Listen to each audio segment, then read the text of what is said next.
শত্রুতা থাকতে পারে, কিন্তু এই নিষ্পাপ দুধের শিশুর সাথে তো কোনো শত্রুতা নেই।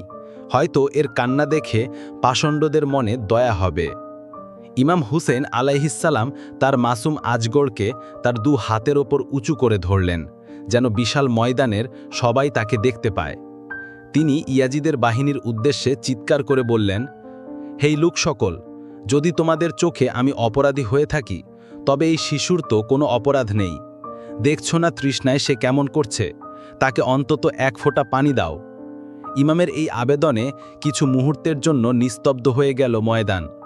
কিছু সাধারণ সেনার মনে হয়তো দয়ের উদ্রেক হয়েছিল, কিন্তু সেনাপতি ওমর ইবনে সাদ এই পরিস্থিতি দেখে ভয় পেয়ে গেল।